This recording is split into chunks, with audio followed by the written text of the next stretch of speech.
All right. My bad. We here. Oh, why did I do that?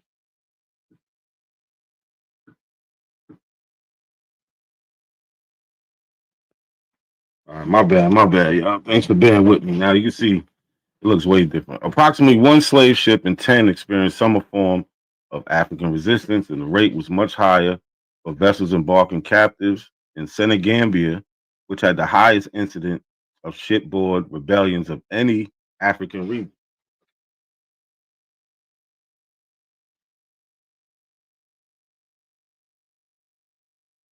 In the United States, the myth of the contented slave was essential to the preservation of the South's peculiar institution, and the historical record of rebellion was frequently clouded by exaggeration, censorship, and distortion. Estimates of the total number of slave revolts vary according to the definition of an insurrection. For the 2 centuries preceding the American Civil War, one historian found documentary evidence of more than 250 uprisings or attempted uprisings involving 10 or more slaves whose aim was personal freedom. So we got this manuscript number 7. This is from firstblack.org, the timeline. All right, date 1503, March 29th, Zaragoza, Spain. Right, theme: enslaved blacks began to resist slavery, particularly since they arrived in uh, Hispaniola by running away.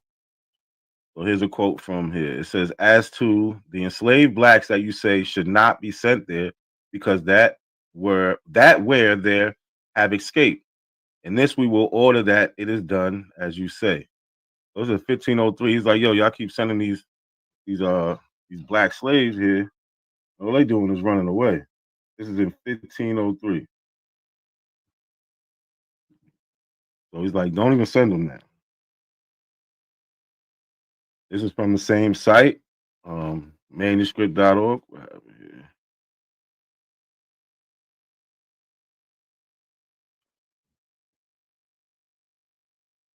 Let me fix this.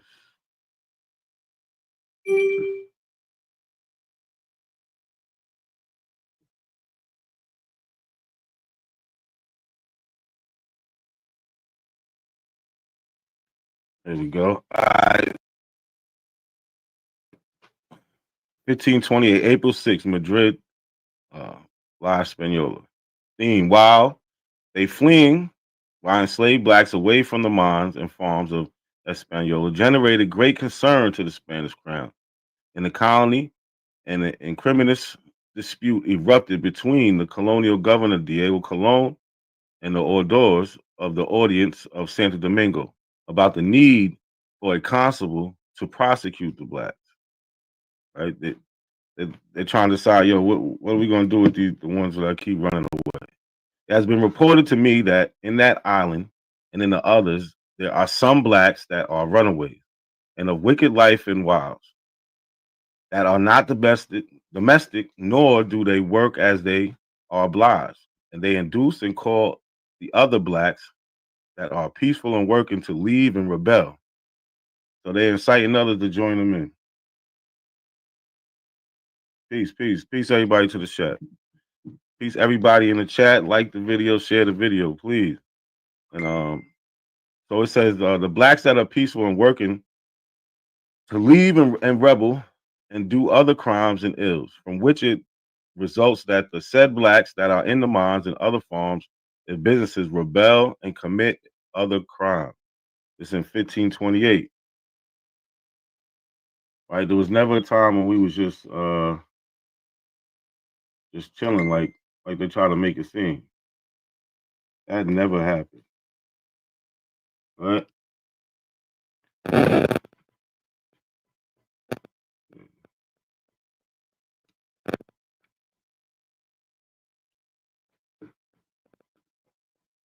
Yeah, that never happened.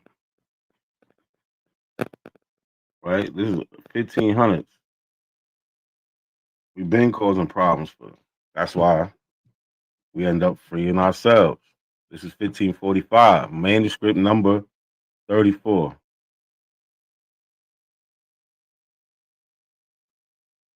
Right?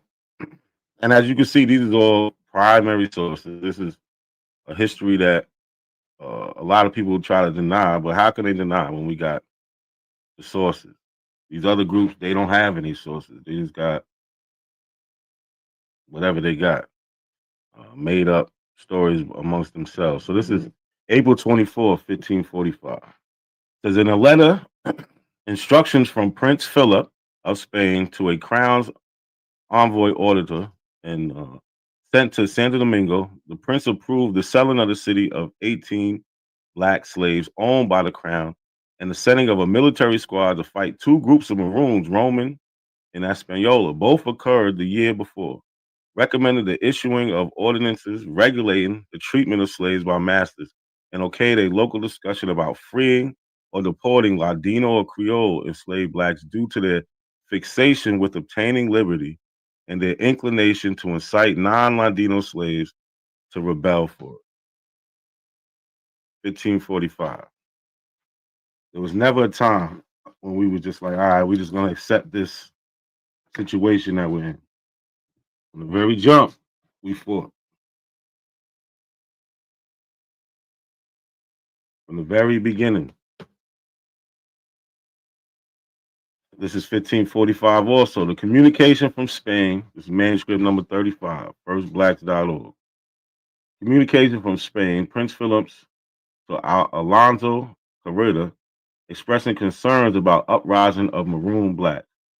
The attacks they have conducted against the village and rural areas of the center and north of the island, the fear this has generated among the Spanish settlers of those areas, and the need to exert great punishment and constraint on them so they remain obedient to their masters. In his message, the prince also referred to some communities of Indians reportedly still being enslaved in the island. A report has been presented to me that in that island there are many rebel blacks. That in that island there are many rebel blacks in so much quantity that the citizens of La Vega or Puerto de Plata or Santiago do not dare to go out of their houses to visit their farms unless in squads. There's so many runaway blacks that these people are scared to leave their houses unless they got a group of them with them. We wasn't playing. There's not a point in time when we was playing around with these people. There was not a point in time.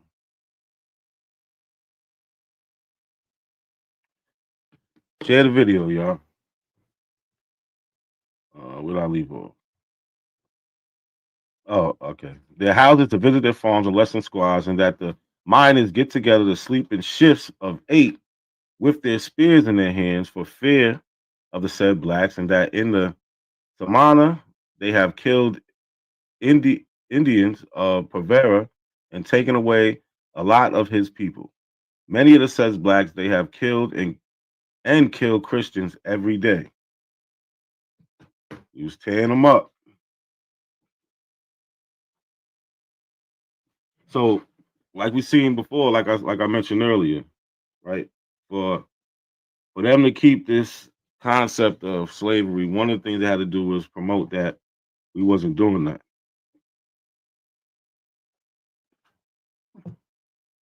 Right? So a lot of the rebellions you'll see or revolts, insurrections, you'll see that they'll put false stories out like certain things didn't happen. Like we didn't kill as many, or the things that we did, they didn't uh, really put out there, spread the news in fear of um, having the white scared or inciting us to do the same thing in other areas. So this is John Barbeau in 1682. He was a historian and he worked in the slave trade for the Senegal Company. So this is what I believe he's describing Pan Africanism here, right? Employed by the Senegal Company, which developed the triangular trade, and in particular the slave trade, he wrote 2 accounts of expeditions on the African coast. A first account in 1678 to 1679, which is preserved, and a second account corresponding to the years 1681 to 1682. So this is A quote from 1682. One thing is to be taken notice by seafaring men that these Fida, they're from Wida, and the Ardra, they're from Benin, slaves are all the others the most apt to revolt aboard ships by conspiracy carried on amongst themselves, especially such are brought down to Fida from very remote inland countries, who essentially draw others into their plot. For being used to see men's flesh eaten in their own country and public markets held for that purpose, they are very full of the notion that we buy and transport them to the same purpose, and will therefore watch all opportunities to deliver themselves by assaulting a ship's crew and murdering them all, if possible. Whereof we have almost every year some instance in one European ship or other that is filled with slaves. They said, listen, we was afraid that the white people was going to eat us. So we was turning up on it. We didn't need too much motivation, right?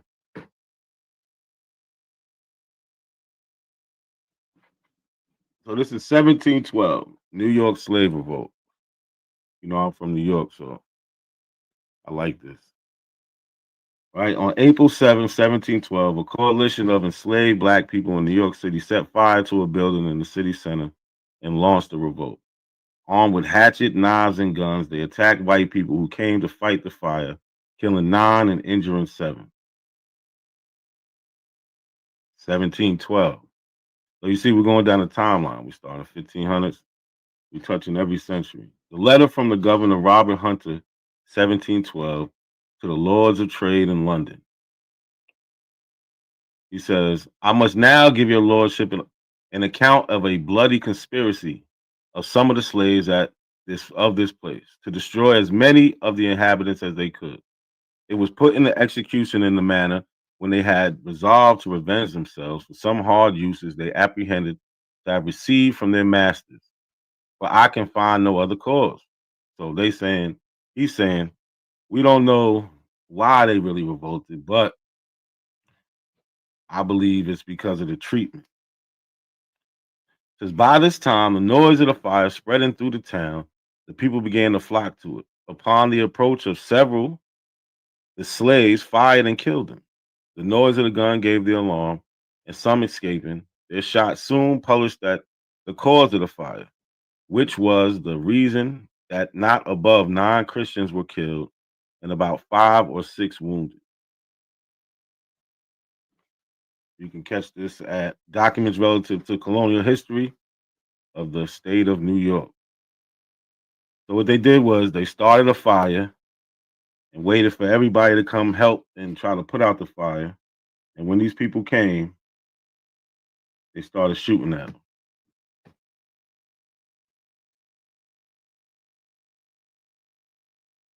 So this is a testimony from 1730.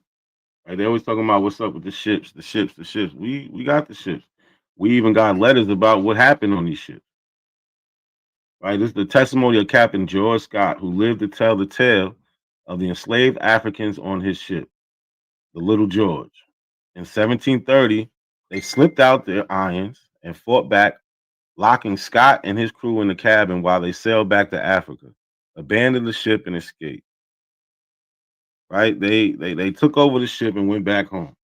In June 1730, Scott sailed from the Guinea coast with a cargo of 96 captured Africans. Many days into the voyage, several African men slipped out their irons and attacked the crew. Using weapons seized on the ship, the Africans killed 3 of the watchmen who were on deck. Scott and his crew tried to fight back, but were subdued and forced into the cabin, where they were imprisoned. For several days, the Africans controlled the ship and were able to sail it back to Sierra Leone River, an estuary off the Atlantic Ocean on the west coast. On the West African coast.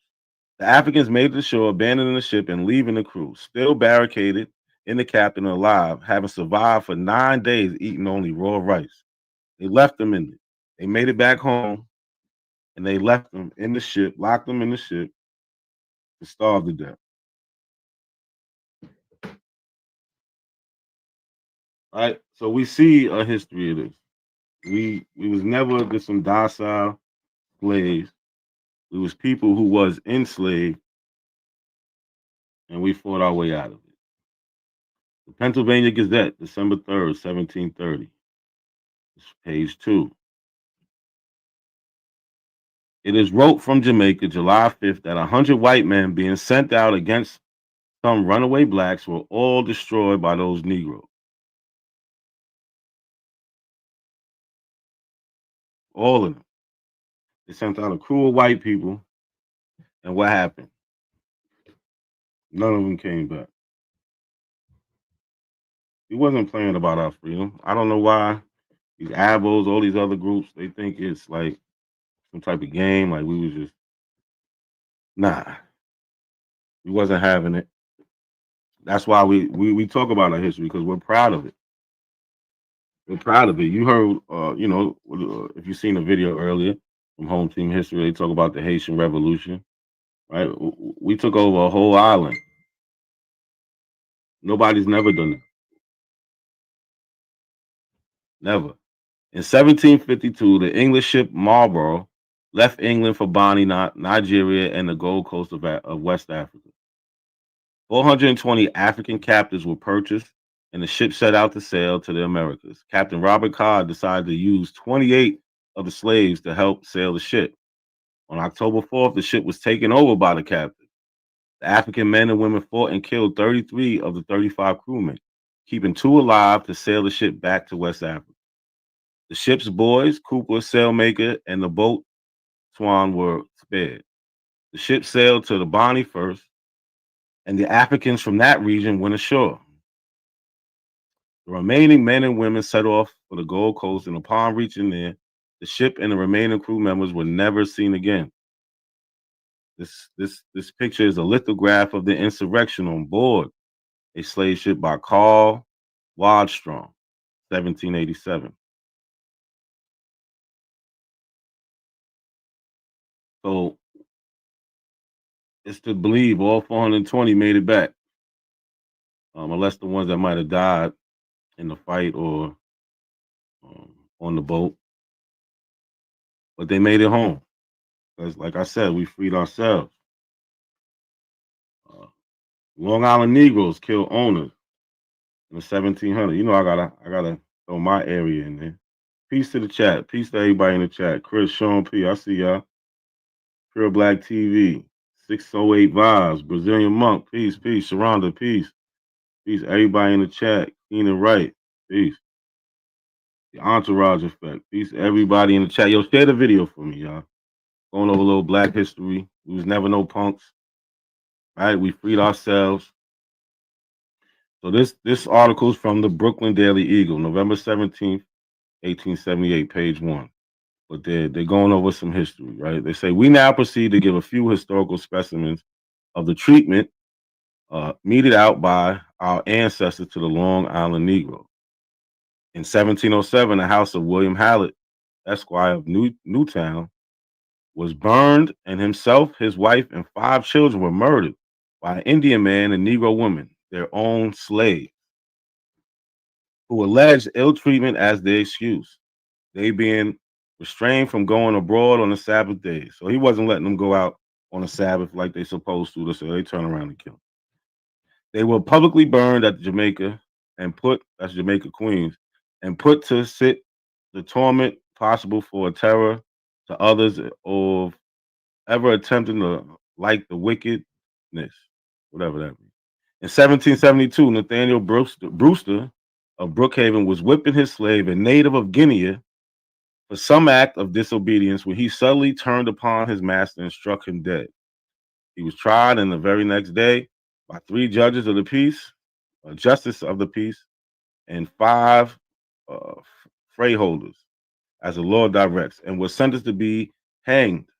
So some of the judges proposed he should be burned and at least gibbeted. Now that's an old. They should think that's some old medieval tactics. Gibbeted.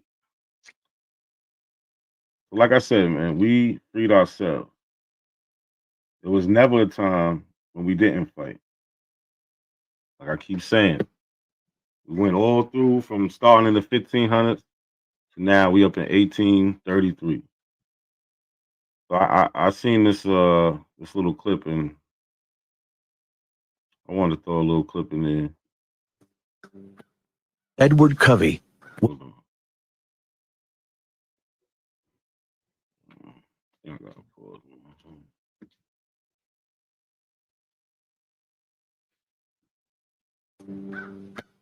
Edward Covey was a farmer back on Maryland's eastern shore who traded on his reputation as a slave breaker. Edward Covey was a farmer. He was truly sadistic.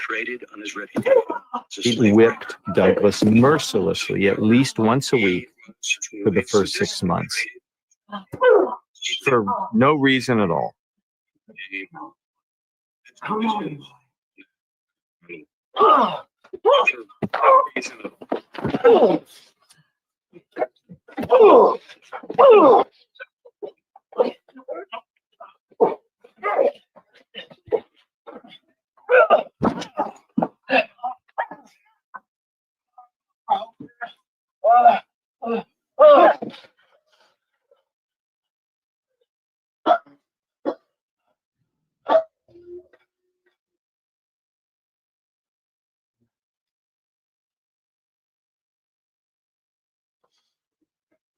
Douglas knew that by physically assaulting a white man, his life was in danger. But he's made this decision that it matters not. And he isn't punished in part because Douglas standing up to Covey ruins, or at least jeopardizes, Covey's reputation. Covey never laid a hand on Douglas again. I was a changed being after that fight. I was nothing before. I was a man now.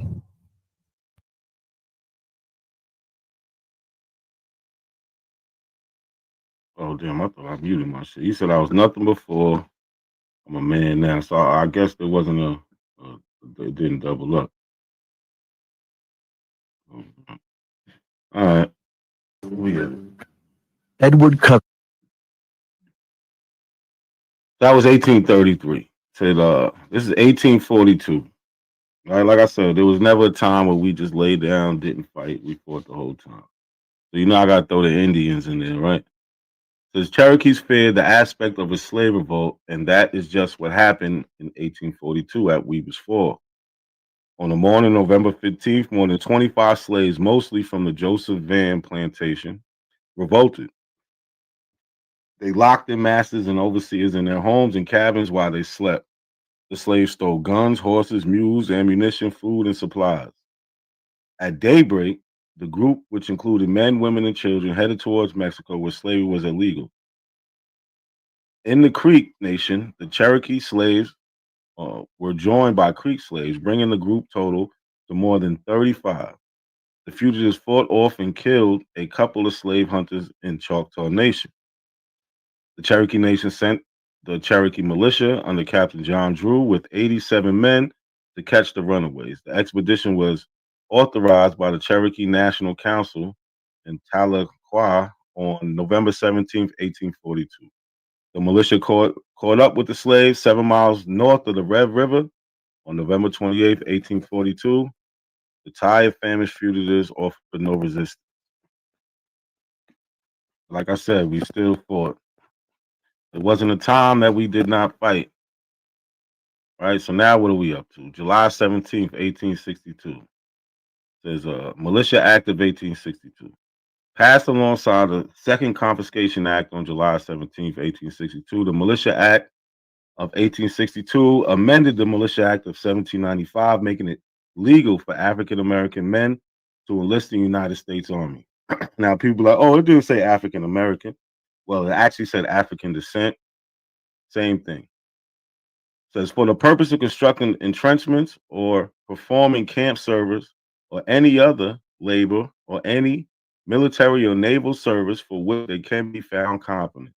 The law also offered emancipation to any slaves willing and able to serve as well as their families, with the stipulation that their owner be disloyal to the Union. Right? So we heard the bullshit at the end. So it had they basically had to be in a rebel state. We know that there were states that still had slavery going on. That wasn't a rebellion against the Union. But it's the 1862 Militia Act. You go look it up. You see where it says African descent. So it's always important when we're going over history to put yourself in history. I like to do that all the time. Find where my family fits in this history.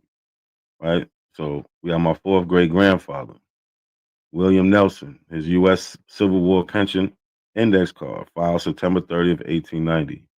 He fought in the 39th U.S. Colored Infantry, a regiment that served in the Union Army during the American Civil War.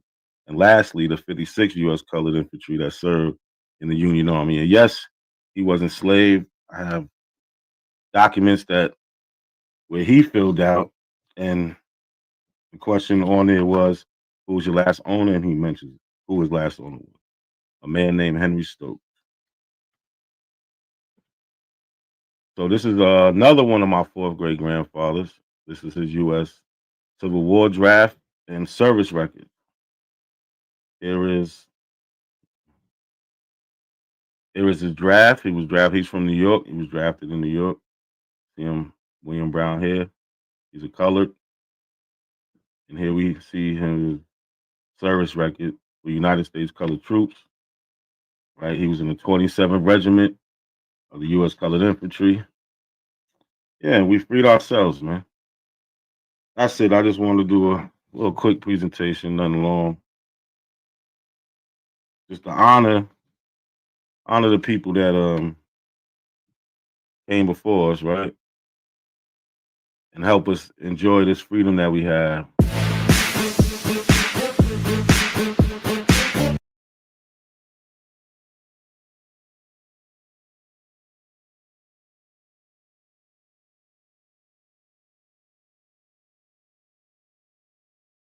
What's good, y'all? How everybody feeling tonight, man? Like the video, share the video out.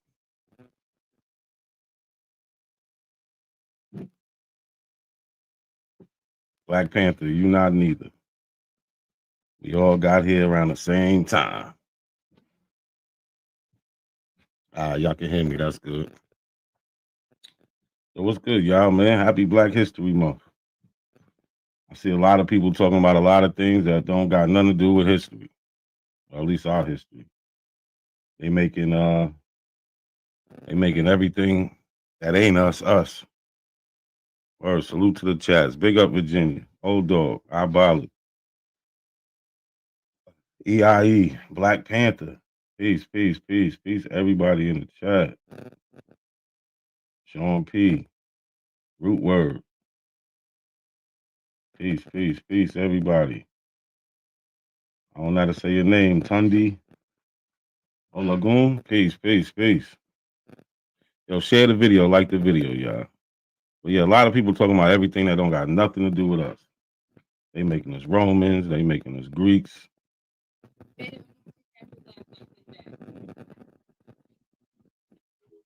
They doing everything else but what that got to do with us. So let's just get into it, right? So historically, who do so-called Negro, Black, Colored Americans say who we are? What do we have to say about it? A lot of people like to talk around us, but they don't want to go to what we say. I don't know. It's kind of weird, right? I don't. Why not go to the people, right? If you want to find out who somebody is and all that, let's go right to the people, right? We got an excerpt of the letter from Nzinga and Bimba to the Portuguese King Jao. To the Portuguese King Jao III. My bad, y'all. I can't talk right now. 1526. In 1526, the king of Congo, Nzinga, who by this time had adopted the Christian name Afonso, began writing a series of 24 letters to the Portuguese King Jao, appealing for an end to the slave trade. This is 1526, y'all. So a lot of times, the people who go against this history that we say is ours, right? This is what they say. Oh, you don't hear Africans talking about it. What is the Africans talking about in 1526? Black Panther, Jackie Brown, Martin Luther King can't prove slavery. Just tell what he been taught. No, but when we compile all the evidence, when we go through history, and everybody was talking about it every time period, like we see here in the 1500s, we see Nzinga and Boomba talking about it. He's in the Congo, right? So this is from one of his letters. Quote, freed and exempt men, and very often it happens that they kidnap even noblemen and the sons of noblemen and our relatives and take them to be sold to the white men. So you're right. MLK can't just tell a story, but we have a whole bunch of people that tell a story for us. What else did he say? And as soon as they are taken by the white men, they are immediately ironed and branded with fire. And when they are carried to be embarked, right? So we hear about them being branded and things like this, but he's complaining about this in 1526. Now, yeah, he participated in the slave trade, but we have this idea that Africans, well, I ain't gonna say we, but a lot of people, this idea that Africans looked at themselves as one person, as one people, and they didn't. Melody God is peace, peace, sis. And they didn't. They just didn't. So we played a part in it. Hey, that's the history. Good, bad, the ugly. Right? This is in 1594, October 9th, 1594. This is from firstblacks.org, manuscript number 40, right? A black man sold as a slave by French smugglers on La Española northern coast claimed a right to freedom based on his African original social status of nobility. He's talking about, hey, I'm a son of a king. I ain't supposed to be doing this shit. This is not what I'm supposed to be doing. I ain't supposed to be a slave. You know who my daddy is? That's what he's saying. So, like again, we dealing with the primaries. Something a lot of people don't. I got the laser now. Y'all in trouble. A peace, everybody coming in. Share, like the video on your way in, man. Share this out to somebody that might want to hear it. Right?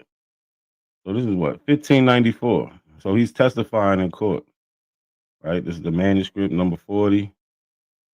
I cut this part out. This is the Spanish. I ain't gonna try to say it, but this is what he's they're calling him a Guinea Ladino.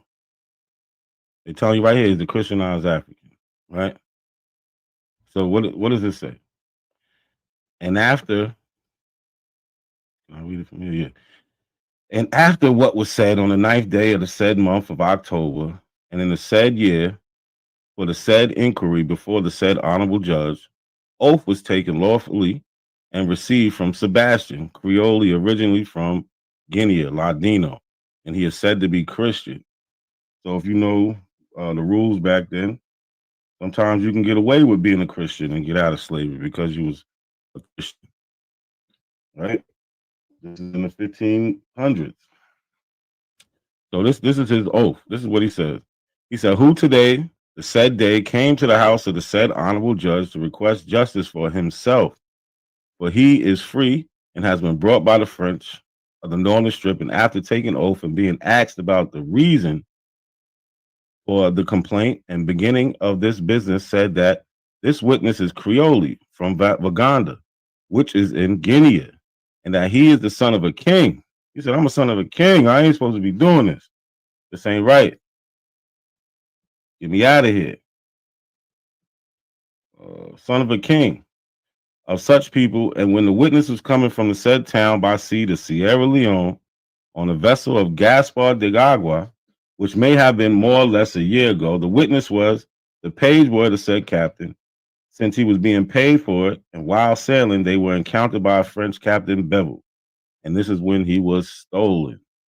and brought to America and put into slavery. Now, I wish I could find out what happened to him. Did he ever get free or whatever?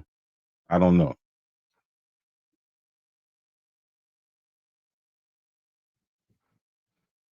Oh, I don't pronounce the A in Guinea. My bad. So yeah. So here we go. This man telling his story in the 1500s. What he got a lie to us for? What does he have to fake this happening, right? It's a court document, right? This is what you call history. I don't know why people don't like history. So that was the 1500s. So we had a king talking about, hey, my people over there being stolen and being sold to the white man.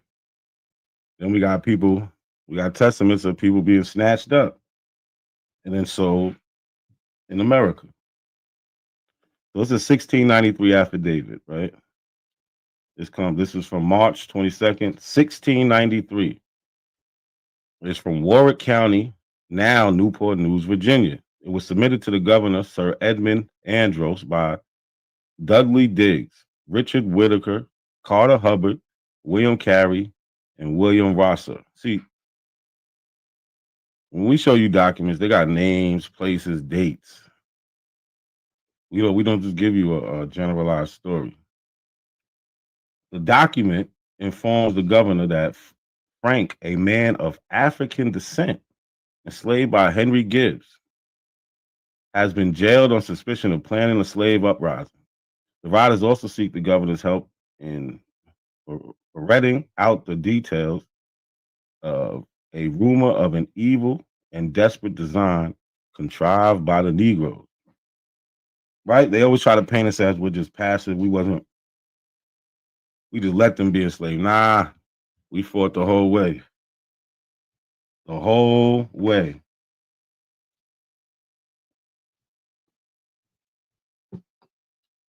Big up Virginia. But yeah, we fought the whole way. This is Phyllis Wheatley, right? She has everybody knows Phyllis Wheatley. She was born 1753, died December 5th, 1784. Born in West Africa, most likely in present-day Gambia or Senegal. See, a lot of people forget that when we left those places, they really wasn't. It wasn't they didn't have the boundaries they have. They necessarily didn't have the names, right? Yeah, Bostonian. They didn't have the names. So, like they said, present day Gambia, Senegal. So she wrote a poem about on being brought from Africa to America. See, we have the history. All through history, we have it where we talked about this. We talked about all of it. Right? She says, "'Twas mercy brought me from the pagan land, taught me, benighted soul, to understand that there's a God and there's a Savior too. Once our redemption neither sought nor knew, some view our sable race with scornful eye. Their color is a diabolical dye. Remember, Christian Negroes, black as Cain, may be refined and join the angelic train." That's Phyllis Wheatley on being brought from Africa to America. What year was that? She died 1784.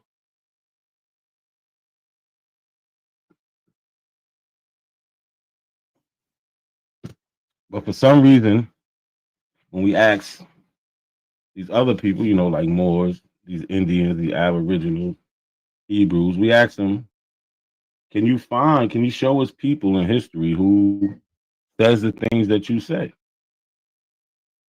Right? Can we? And that alone starts an argument. They won't even answer that for us. What they do, they want to move the goalposts, ask us a million questions instead of just getting directly to it. Right? Paul Cuffey, everybody knows Paul Cuffey. January 17th, he was born 1759, died September 7th, 1817, in the state of Massachusetts. So what we're looking at is a petition for relief from taxation, March 14th, 1780. Petition for poor Negroes and mulattoes. So what this say? It says that we, being chiefly of African extract. I mean, we being chiefly of African extract, and by reason of long bondage and hard slavery, we have been deprived of enjoying the profits of our labor for the advantage of inheriting estates from our parents. Talking about generational wealth. Advantage of inheriting an estate from our parents, as our neighbors, the white people, do, having some of us not long enjoyed our own freedom. So yeah, we see people again continuing this history that we talk about today in 2024. Right? Paul Covey was a free man. He went from coming from a parent who was enslaved to being a big businessman. Would have been worth millions in today's money. He was able to bring some people back home to Africa. Right? So it's not a sad story. It's a story of triumph. Right? We made it. Nigga, we made it. So, like I said, we deal with the primaries. The history is here. This is it right here. Close up. We see March 14th, 1780. We see right here the petition of several poor Negroes and mulattoes who inhabitants of the town of Dartmouth, something, that we, being chiefly of African extract, and by reason of long bondage and hard slavery, we have been deprived of enjoying the profits of our labors, right? Or inheriting estates from our parents.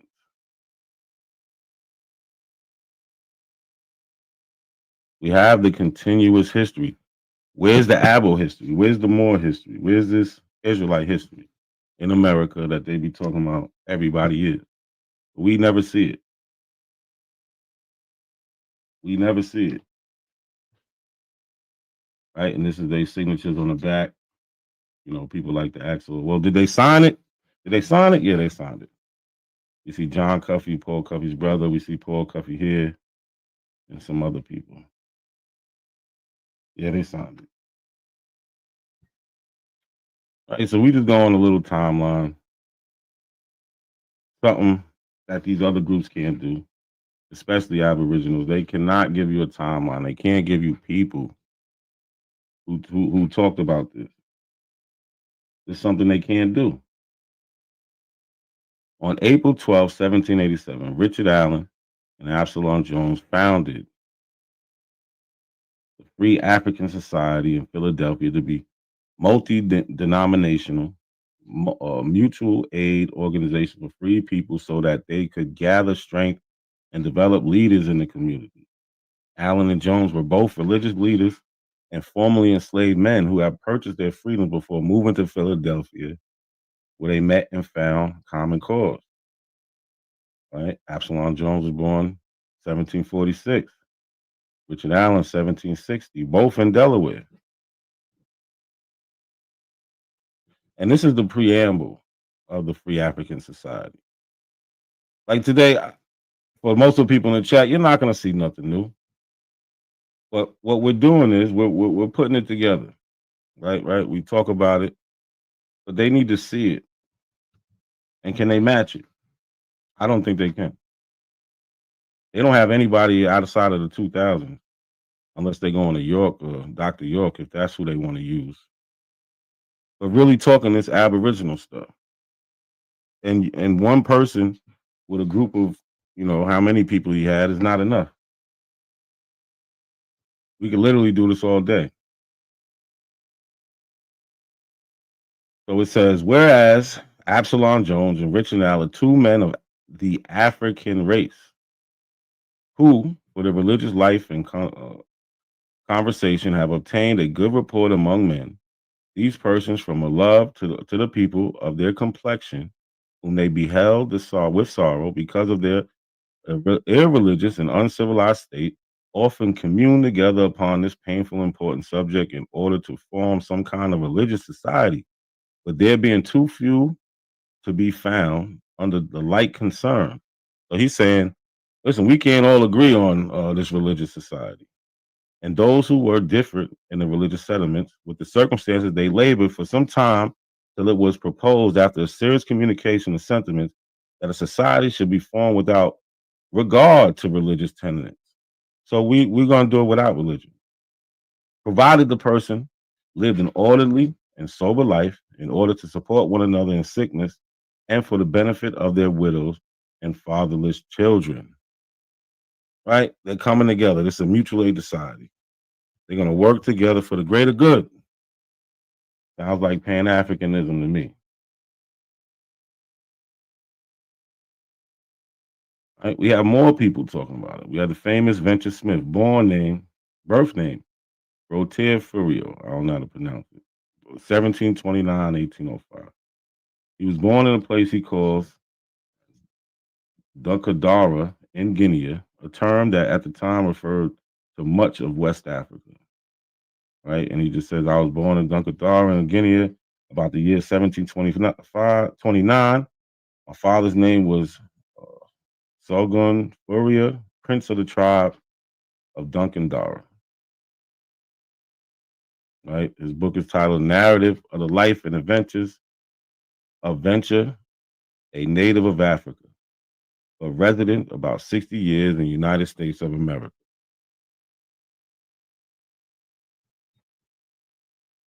I just want to know what other groups have a history like this. Our history is never forgotten. I don't know who even says that.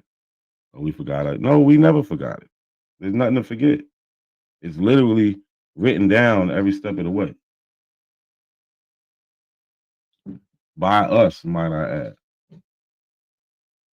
Or some sort of participation. We got Peter Williams Jr., born in Jersey. Right? He was an abolitionist who also supported free black immigration to Haiti, the Black Republic that had achieved independence in 1804 in the Caribbean. In the 1820s and 1830s, he strongly opposed the American Colonization Society, efforts to relocate free blacks to the colony of Liberia and West Africa. He wasn't with it, right? They had their reasons because they wasn't ready to be fooled. Like, nah, you trying to get rid of the free people so you can keep your hold on slavery stronger. In 1827, he was a co-founder of the Freeman's Journal, the first African American owned and operated newspaper in the United States. 1827. What? I thought you said slaves can't read. It was against the law. Who was reading it?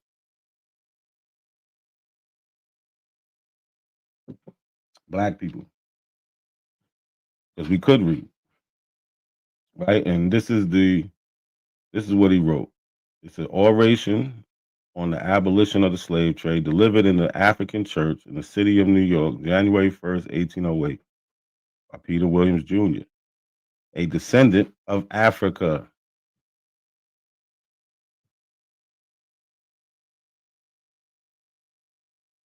Where are the Aboriginal?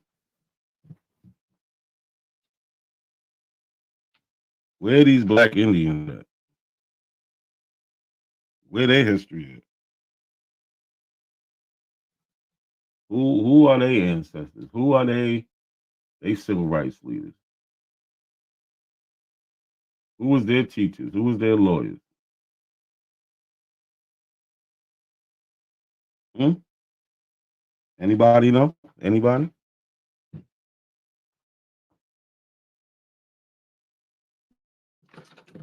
Because everybody been asking the Abos for a long time. Yo, give us the history, man. Give us the history. They're gonna run to the Book of Atlantis, the land of Mu. Tell us some shit that don't exist, or take us 10,000 years ago to some mounds that they ain't got nothing to do with.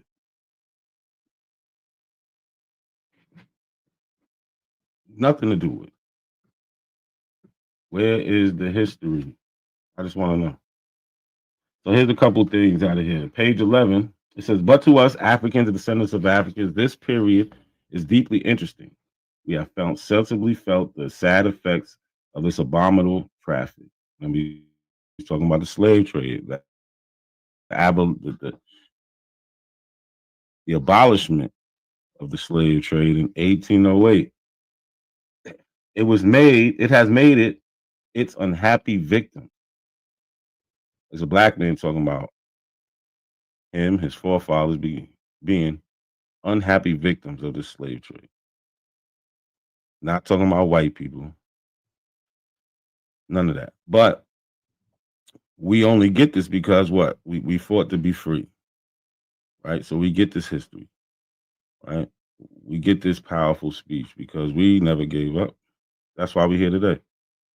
And pronounced on them and their posterity the sentence of perpetual slavery. Like I said, that's on page 11 in this book. Right? And he gives a little history of how it happened. Mutual agreements were then made. The Europeans were to supply Africans with those gaudy trifles, those little like shiny things, little gifts, which so strongly affected them, and the Africans in return were to grant the Europeans their prisoners of war and convicts as slaves. On page 15 in this book.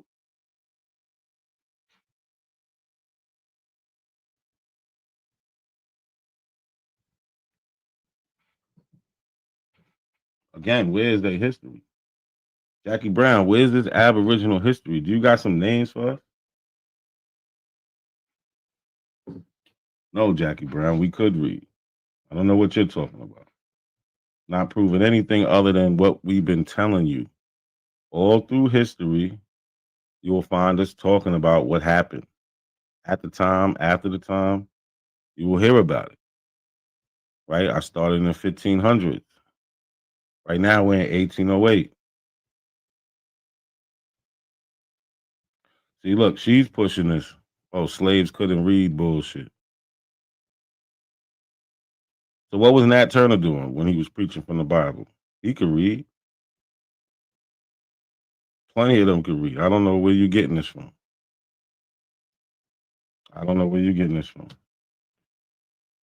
So what we talking about? The abolition of the slave trade, right? 1808. So this is an article from the Evening Post, July 21st, 1808, page 2. The African school celebrating the end of the slave trade. At the African school, they're celebrating the end of the slave trade. This is the people of color are requested to attend a general meeting at the African schoolroom on Friday evening, June 22nd at 7 o'clock, in order to make arrangements for celebrating the abolition of the slave trade. It's July 18th. Paper came out the 21st. They wrote this on the 18th. Like I said, you're going to see us talking about this stuff. I don't know what Jackie Brown's talking about. I want to see who's y'all Aboriginal leaders. Who? We don't see it. Ogun, peace.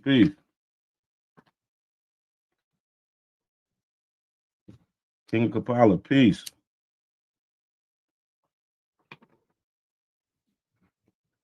Does anybody know? Like, it's like, where's Waldo? Where's the Abo history? Talking about we can't read. This is crazy.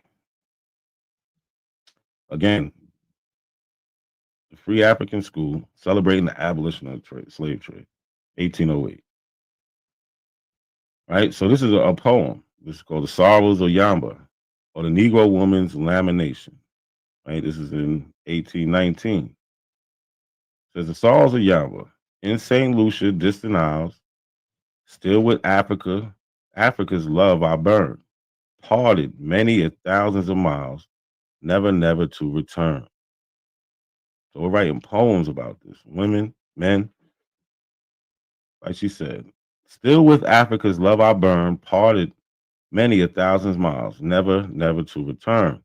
Come con death and give me rest. Yamba has no friend but thee. Thou can't ease my throbbing breast. Thou can't set the prisoner free. Down my cheeks the tears are dripping. Broken is my heart with grief.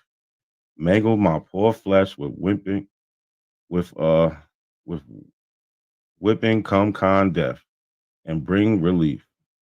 Born on Africa's golden coast, once I was blessed. Once I was as blessed as you.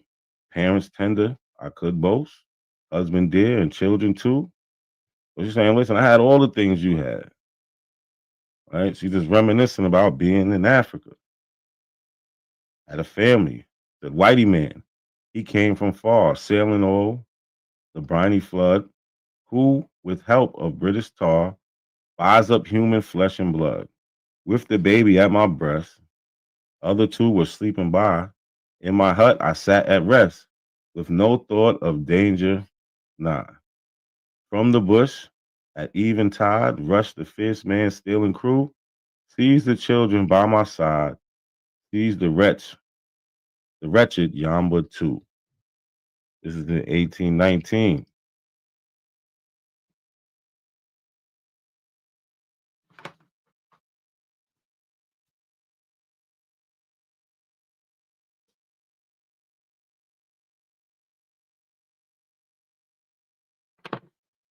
So you see us talking about these tragic things. And Jackie Brown, yes, you can go back. I did a couple things on Nat Turner. I did my whole, I ain't gonna say the whole second round, but about 80% of the second round was based on Nat Turner, his trial, and I even brought up his descendants. He had descendants. Did you know that? So yeah, he was real. I don't even know how you can even dare to prove. I dare to even say some shit like, "Oh, can I prove Nat Turner?" What? Yes, yes, it's been proven. He has living, breathing descendants today. What type of silly question is that? I need everybody to share the video, like the video. All right, we talking about Black history. Who do we say we are? As we can see so far, we're up in 1819. We started in 1500. We definitely, there's a theme here. We said we came from Africa. There's no ifs, ands, but about it.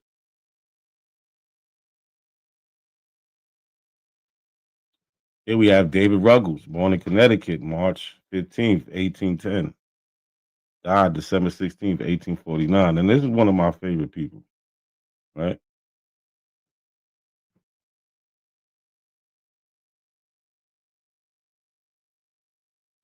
Is one of my favorite people. David Ruggles was an African American abolitionist writer, publisher, and a courageous voice of Black freedom. We need a David Ruggles movie. That's what we need. He assisted hundreds escaping slavery and mentored future abolitionists such as Frederick Douglass, Sojourner Truth, and William Cooper Neal. We definitely need a David Ruggles movie.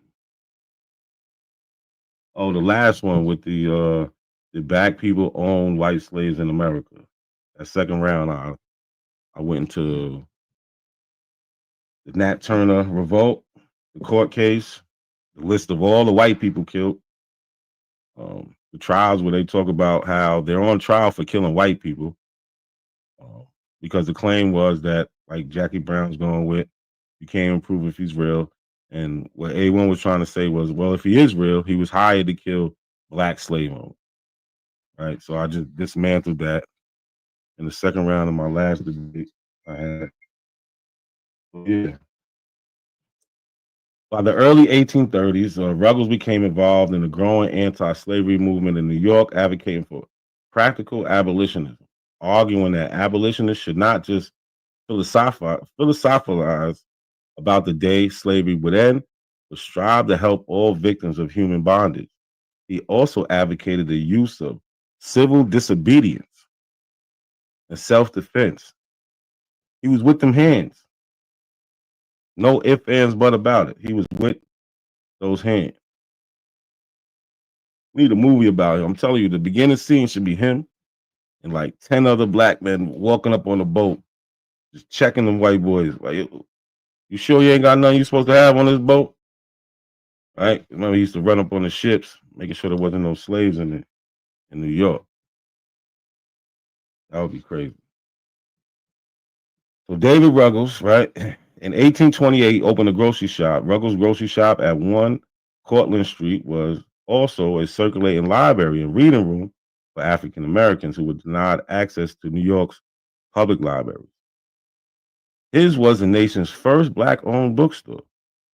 David Ruggles owned the first black-owned bookstore. And there, Ruggles sold anti-slavery publications until it was destroyed by a mob. Between 1838 and 1841, he wrote, printed, and published the first journal edited by an African American. That was called the Mirror of Liberty. David Ruggles was a visible conductor of the Underground Railroad and helped at least 600 enslaved people to freedom, including Frederick Douglass. Ruggles was also a founder of the New York Committee of Vigilance, which fought against the practice of kidnapping free blacks in New York, as well as fugitive African Americans and legally selling them into slavery in the South. Ruggles would openly confront kidnappers, slave catchers, and the Vigilance Committee offered their victims legal assistance. This is the NAACP before there was an NAACP. They was with them hands. Ruggles himself experienced at least one such attempt kidnapping. They tried to kidnap him and sell him into slavery.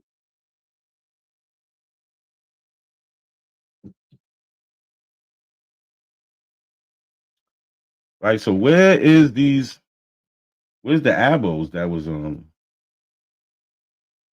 fighting? Oh yeah, I forgot. Nothing never happened to them. Nothing happened to them on no other group. Look, now Harriet Tubman ain't real. Rosa Parks story is fake. Yo, do this in March. Don't do this in February. Let's not do this month. Right? Harriet Tubman.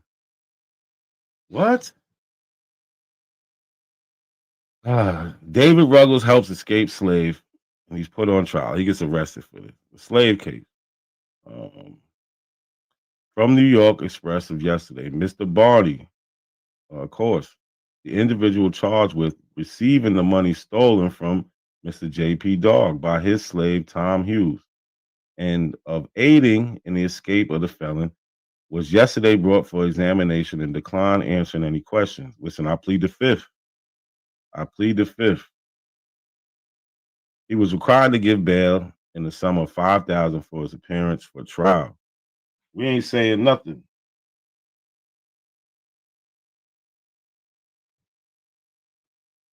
A colored man named David Ruggles was yesterday arrested on the charge of aiding in the escape of concealment of the Negro Tom. So he's also charged with the Negro Tom. The examination of Ruggles was began about 2:00 in the afternoon and was not brought to a close till about 9 in the evening. They was interrogating this man for 7 hours. David Ruggles on examination stated that his age was 29. He resided at 36 Lispinard Street, born in Lyme, Connecticut, is the editor of the Mirror of Liberty, and declines answering any questions relative to the slave Tom or his acknowledgement of his concealment. Listen, I plead the fifth. I don't know no Tom. I don't know where he's at. For 7 hours. We ain't giving you nothing. Oh yeah, this is crazy. She gives no evidence. She just makes the claim. But Jackie Brown, you're really a religious one. You believe in all this other stuff that lines up right with the Bible, but you just say you don't believe in it. We don't believe you. Ruggles was required to find bail in $3,000 for his appearance for trial, and complying with which he was liberated. So he paid his bail and got out. Right? So we could see this happening. Right? You got the free, you got the enslaved. You got the free blacks helping the enslaved blacks, whether they got to break crimes or not. Like, this is our history.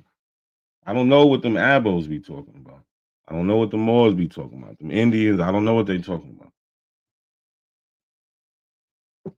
They want to try to act like these things wasn't happening.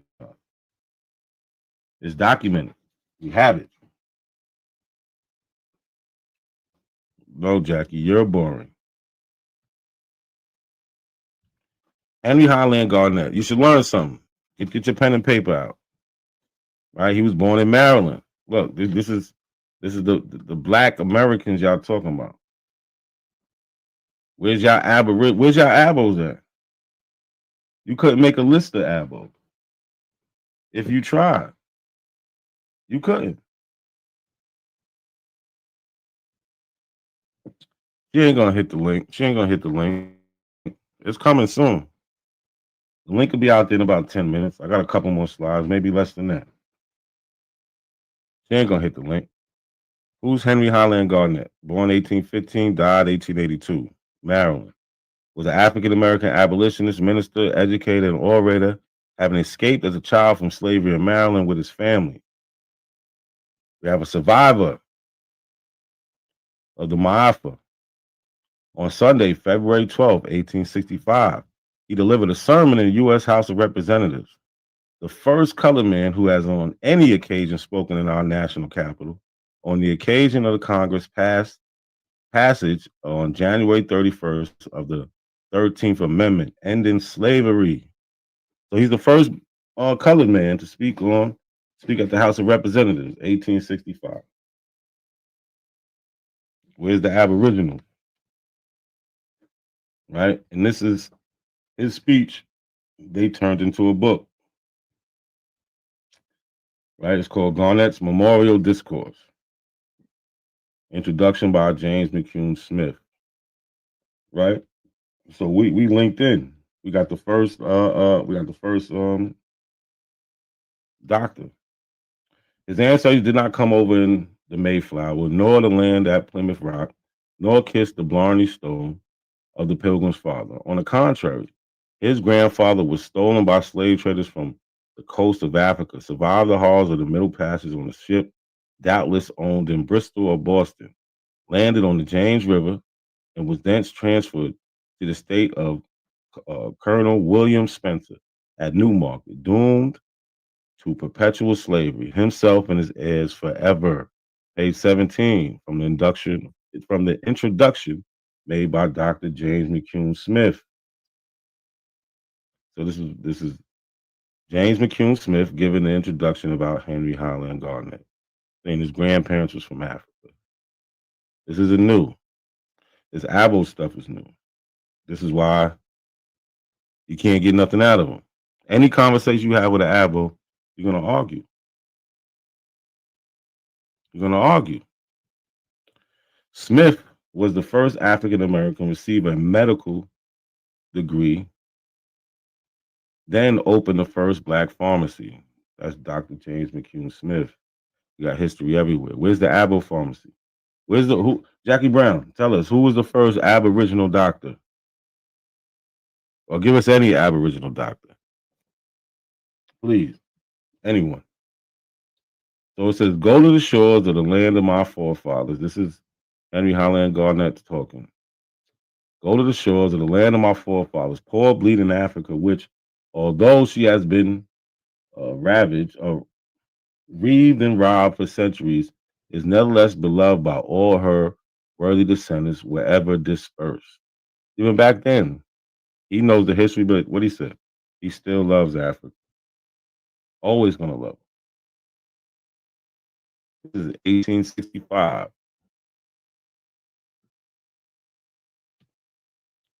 Here you go, Jackie. Harriet Tubman's parents, pure African blood. It's from the Richmond Weekly, Palladium, March 23rd, 1869, page 1.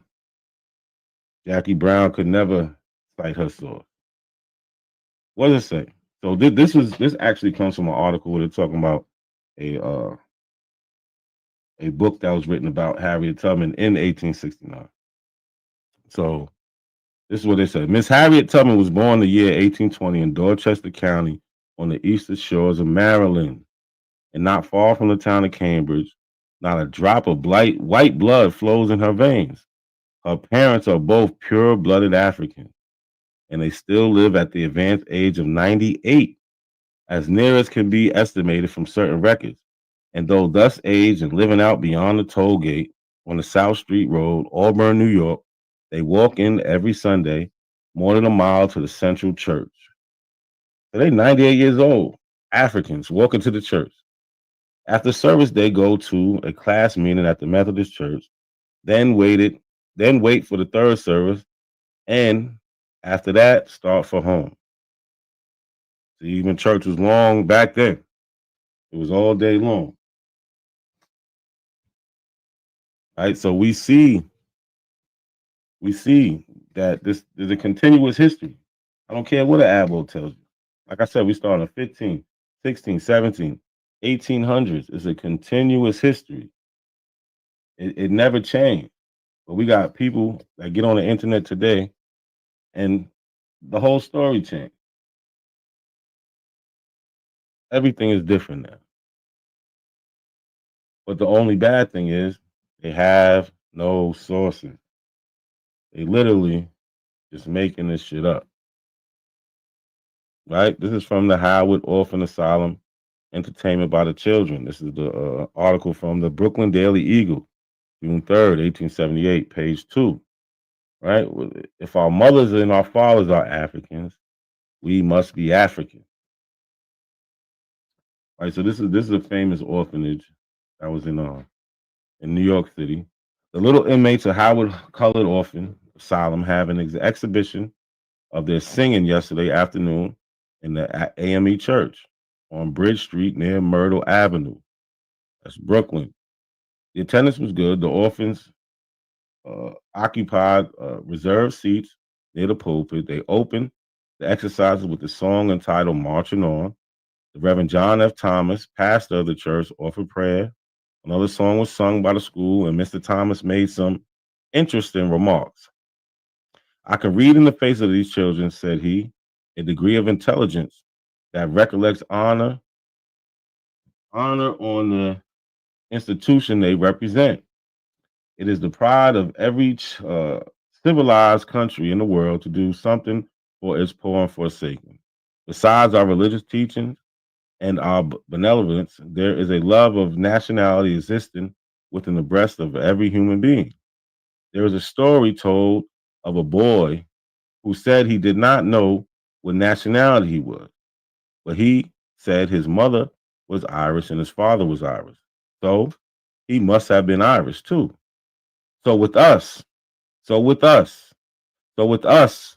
our mothers were Africans and our fathers were Africans. We must be African, but we are American African. The American nation is composed of a variety of nationalities, and I suppose that is the reason it is so strong. We feel proud to be identified with the American people, the people of the United States of America, the noblest type of humanity now existing on the globe. There has been a good deal said recently about. Like I said, if our mothers are Africans and our fathers are Africans, we must be African.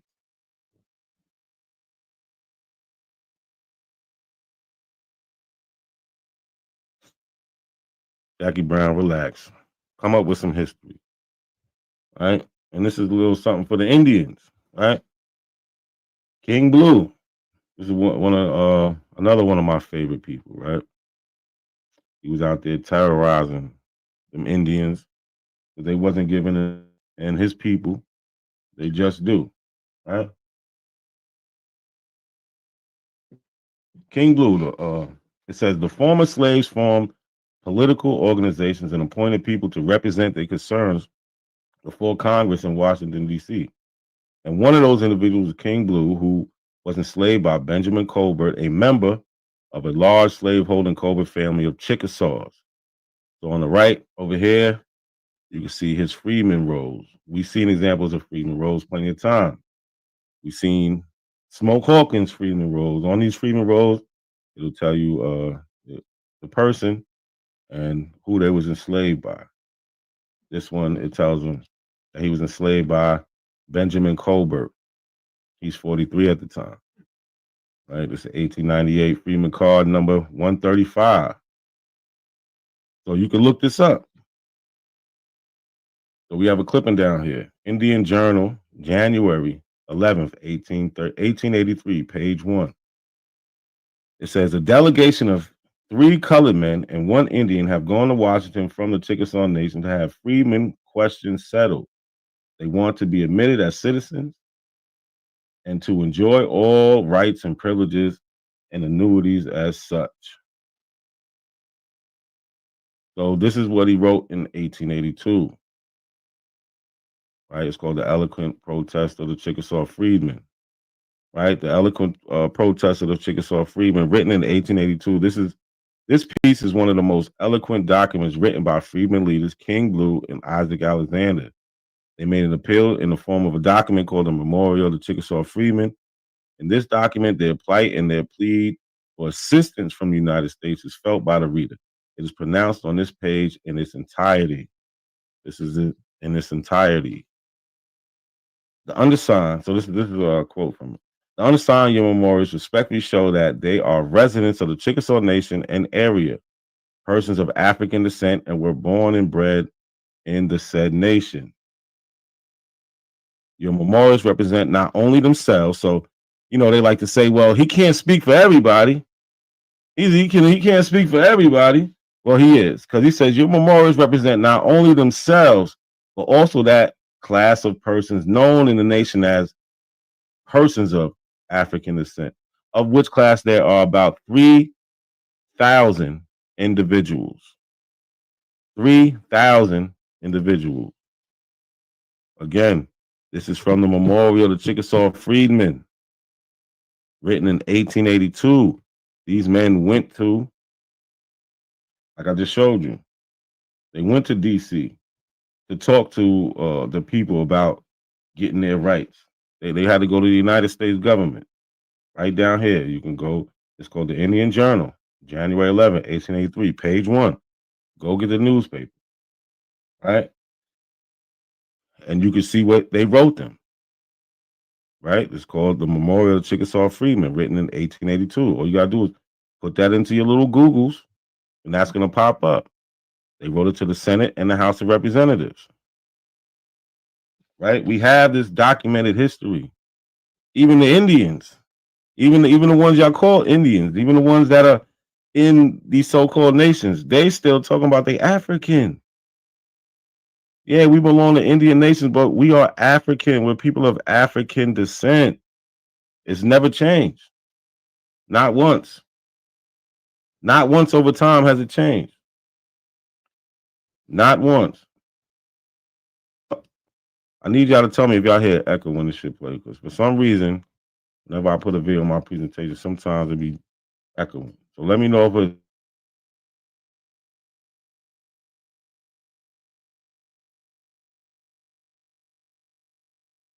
The reason why I wanted to make this video was because I remember this story that my mom used to tell us.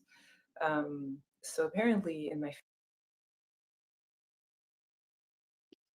Was there echo? Somebody tell me if there's an echo. Let me know real quick. Somebody. Was there echo? Turn it up. Don't go no louder. That's the loudest it goes. But did you hear echo? No echo, just slow. Okay. We have to deal with that.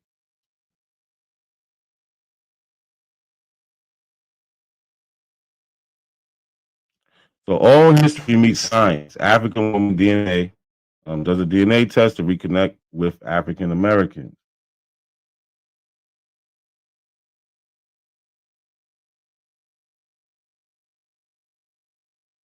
The reason why I wanted to make this video was because I remember this story that my mom used to tell us. So apparently in my family, there's like a great, I don't know how many greats, how many generations, but a great, like an ancestor. Well, not an ancestor, but a brother of an ancestor. So it's a great, great uncle who just disappeared one day, just vanished from the village and was never seen again. And so everybody in the family kind of agreed. I mean, that's the story we've heard. That's the story we hear today, that he was probably taken. to be kidnapped, stolen, to become a slave in the Americas, and so we never heard from him again. We never, but thanks to technology today, it's just amazing. So after, when you get your test results, you get to see who and how many people you're related to, in this country, in the United States. And I was very surprised to see that there's over 700 people I'm related to. Here are my DNA results. So I'm 99% from Cameroon, Congo, Southern Bantu peoples. This is probably, the Funk tribe, because yeah, we're from, see, Gabon, Cameroon, Congo, the small Congo, Congo Brazzaville. And this tiny country here is Equatorial Guinea. So here it is. Now let's go check out my matches. All right, so I'm gonna hide the names. And there you go. I have like hundreds and hundreds of people. It's crazy. It's crazy. So most of them are African American. Some of them are Latinos, and a few are even Asian and white. And I was very surprised. And when you look at their DNA profiles, you see that they have some African ancestry. I guess they just look white or Latino. I mean, because it's probably the majority of their genes, but they do have some African genes. It's just wow. So we see a lot of people. I'm surprised. I'm like, wow. So this person, if indeed it's him, if this person was taken from my family, had a lot of descendants. And who knows, maybe there was more than one person who was taken. I don't know. Anyway, this is the one story that I know. So I thought I'd share it with you. So here goes.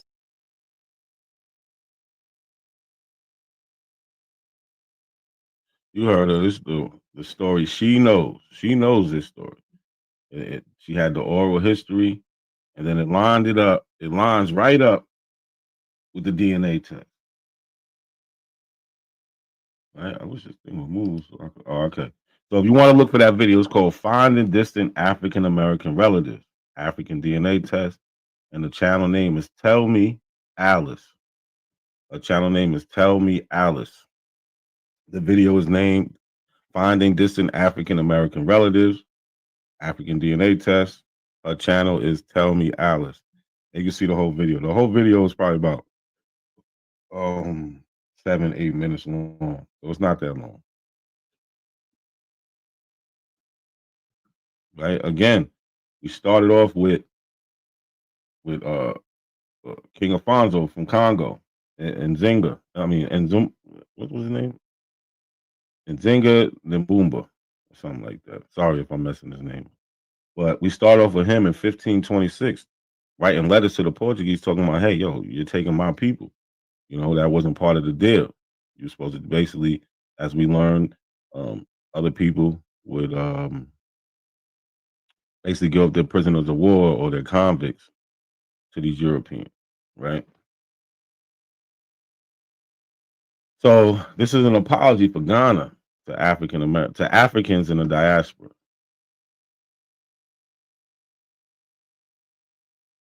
I wish at this point to particularly to apologize deeply on behalf of the chiefs and people of Gold Coast and Ghana for the atrocities, the cruelty, the inhuman treatment that were committed 400 years ago by my ancestors during the Atlantic slave trade, where over 400 years ago, millions of our brothers and sisters were captured, sold, and transported under inhumane and cruel circumstances through Elmina Castle across to the Caribbeans and to the New World. On behalf of the chiefs and people of Ghana, I do render unqualified apology, deep from the bottom of our hearts. Deep from our bottom of our hearts.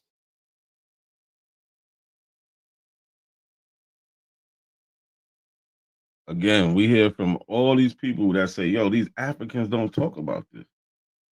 Well, the ones we're from, they do. Y'all too busy talking on the East African and trying to say like they're supposed to know something about us. No, they're technically not. Why should they? They should know about their history. But you talk to them West Africans, they're gonna tell you what's up. They know who we are. They know exactly who we are. So, what's that comment?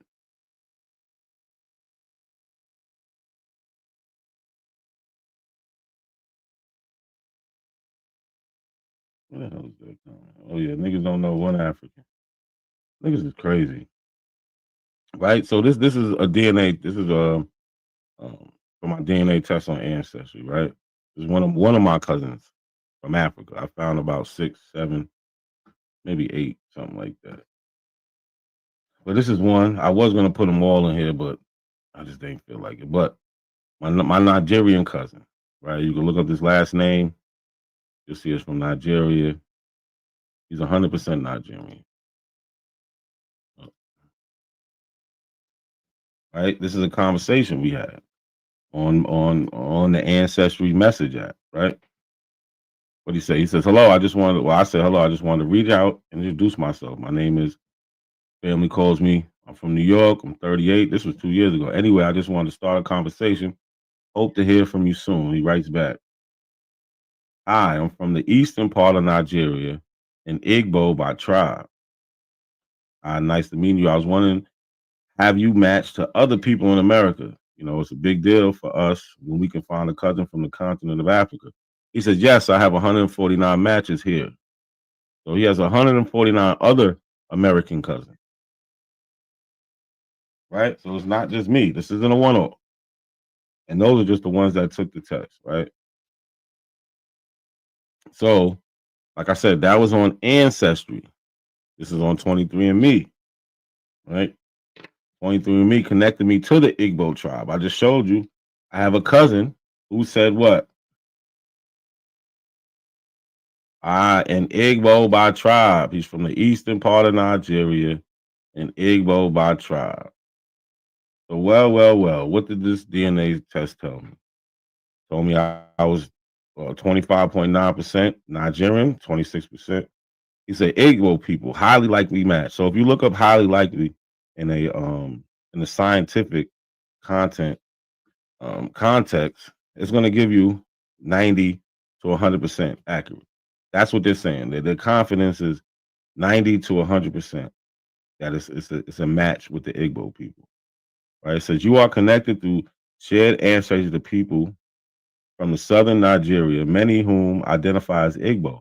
This means some of your ancestors may have lived in this area and may have relatives who still live here today. Right? Still live here today. What did Ojaro tell me? He told me he's from the eastern part of Nigeria and the Igbo by tribe. This is 2 different DNA tests, y'all. So this isn't the ancestry trying to gas me up and sell me a lie. Right? That's not what's happening here. This is the science working. Like we seen with the young lady who talked about how she found American cousins, and she's from the continent of Africa. Right? I'm telling you, I could have made 1,000 slides on just all this stuff. I don't want to take up too much of your time. This should be the end. Yep, we at the end. So, to the American Aboriginal community, where is the Aboriginal Americans in history? All we see is Africans and their descendants who became the Black Americans / African Americans. That's all we see.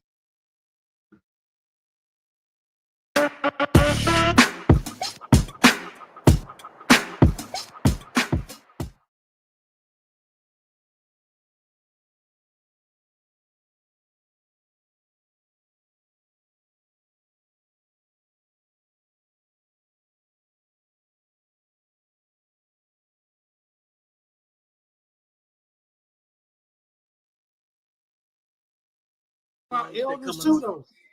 Yeah, you got elders like I'm even that talking too. about Yeah. some. Yeah, I'm even talking about some of the elders. Like I'll be like, well, like I asked my auntie, she really the record keeper, right? I don't know how she got the position. She the record keeper. She like an HBC. She like an HBCU type motherfucker. You know what I'm saying? All sophisticated and very, very elegant in her manner and everything like that. And I'd be like, your grandmama was on the Chickasaw Rolls, right?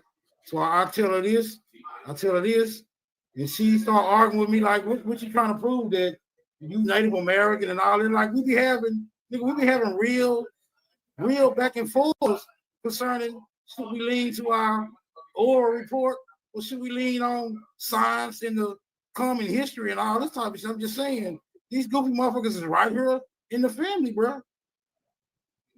Smoke, you ain't never lied about that. Smoke, you sound exactly like me. You just told my story, bro. I got an aunt that do the same shit, bro. And I have conversations with her, bro, and she always tell me the opposite and be trying to, she done took her DNA test and believe in science and all that shit. And I be like, this shit don't make no sense. It's not logical. You know who your mom was. You know your mother better than I do. She was my grandmother, but this was your mother. Your mother done told you way more than I can ever fucking imagine. Yes, like, sir. I understand that, but Diane, my mama didn't know it all and shit. Like she knew who the fuck she was though. She swear up and down and shit that the DNA and the science and all that shit overproves that, bro. She think it's deeper than that. This is fucking wild. And it starts with your family. Your family, motherfucker, like my mom's got 9 sisters. She got 9 sisters. I got 9 aunts. And they all understand who they are, but they really don't care. Like it ain't important to them. Like they all right with being black, or you want to call them Cherokee or Anacostia, and they all right with that. But it's not important to them. They really don't care about this. You said you got them on both sides of the family. I was listening to you. Bruh, I said my mama is from Tennessee and my daddy from Texas. Where you get from the same chickens? Where you get that from? What tribe is you claiming? Nigga, my mama don't even claim to be an Indian, bro. What is you talking about? What tribe is you claiming? Nigga, my mama don't even claim to be an Indian, bro. What is you talking about? What tribe is you claiming? Nigga, my mama don't even claim to be an Indian, bro. What is you talking about? What tribe is you claiming? Nigga, my mama don't even claim to be an Indian, bro. What is you talking about? What tribe is you claiming? Nigga, my mama don't even claim to be an Indian, bro. What is you talking about?